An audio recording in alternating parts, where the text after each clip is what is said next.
سامعین ناظرین، infection control society آپ کی صحت کے لیے، آپ کی آگاہی کے لیے اور آپ کو بیماریوں سے بچانے کے لیے مضامین آپ کی سماعت کے لیے پیش کرتی ہے۔ سادہ زبان میں روزمرہ کے مسائل آپ کے سامنے پیش کی جاتے ہیں تاکہ آپ ان سے فائدہ اٹھا کر اپنی فیملی کو، اپنے آپ کو مختلف مسائل سے بچا سکیں۔ ہیڈ انجریز کے بارے میں ہم آپ کو آج بتانا چاہیں گے۔ ہم نے ڈاکٹر شوکت سعدی کے مضمون سے استفادہ حاصل کیا ہے اور دماغ کی چوٹ کے بارے میں یعنی کہ ہیڈ انجریز کے بارے میں ہم آپ کو بتانا چاہیں گے۔ انسانی دماغ افعال کے اعتبار سے شاہ بدن یعنی کہ بدن کا بادشاہ کہا جاتا ہے، تو وہیں اپنی ساخت کے لحاظ سے انتہائی نازک بھی ہے۔ ارتقاء کے اربوں سال سے گزرتا ہوا خلیوں کا ایک پیچیدہ مجموعہ، ایک نیم ٹھوس جسم جو دو سخت جھلیوں میں مقید ہے۔ ان جھلیوں کے درمیان ایک محلول سیریبرو اسپائنل فلوئڈ گردش کرتا ہے اور یہ دو نیم کروں یعنی کہ ہیمسفیئر پر مشتمل جسم سخت ہڈی کے گنبد نما خول میں محفوظ ہے۔ بالکل اسی طرح جیسے نازک الیکٹرانک اشیاء کو پیک کیا جاتا ہے تاکہ وہ اچانک جھٹکے یا ضرب سے محفوظ رہیں، اس تمام فطری احتیاط تحفظ کے باوجود جب حضرت انسان نے دو پیروں پر کھڑا ہونا شروع کیا،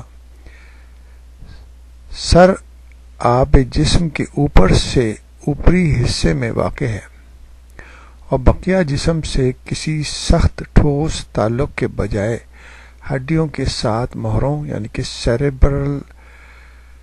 سروائیکل اسپائن سے جڑا ہوا ہے، یعنی کہ سر جو ہے سروائیکل اسپائن سے جڑا ہوا ہے باقی جسم سے، تاکہ سر کو دائیں بائیں اور آگے پیچھے موڑنے میں آسانی ہو۔ لیکن اس انتظام سے سر کی چوٹ کے امکانات بڑھ گئے۔ انسانی جسم کی رفتار میں اچانک کمی بیشی جو آج کی تیز دنیا، حرکی دنیا اور مشینی دور میں ہر وقت ممکن ہے، سر اور گردن ہر لمحہ زد میں رہتے ہیں۔ جیسے کار یا موٹر سائیکل میں سوار افراد سن 50 کی دہائی سے قبل کاروں کے ڈیش بورڈ آج کل کے نرم پلاسٹک کے بجائے ٹھوس دھات کے بنے ہوئے ہوتے تھے اور سیفٹی بیلٹ باندھنے کا بھی کوئی رواج نہیں تھا۔ نتیجتاً اچانک بریک لگانے یا کسی دوسری گاڑی سے براہ راست ٹکر کی صورت میں ڈرائیور اور دوسرے مسافر اچھل کر تقریباً اڑتے ہوئے اپنی ہی گاڑی کے ونڈ اسکرین سے ٹکرا کر اپنا سر پاش کر لیتے تھے۔ چونکہ سر پر لگنے والی ضرب کا براہ راست اثر دماغ پر ہوتا ہے، اس لیے سر کی چوٹ اور دماغ کی چوٹ ایک ہی مفہوم سے تعبیر کی جاتی ہے۔ طبی اعتبار سے دماغ کی چوٹ کو دو عنوان دیے گئے ہیں: ابتدائی ضرب یا ثانوی ضرب، یعنی کہ ابتدائی یعنی کہ پرائمری انجری یا سیکنڈری انجری۔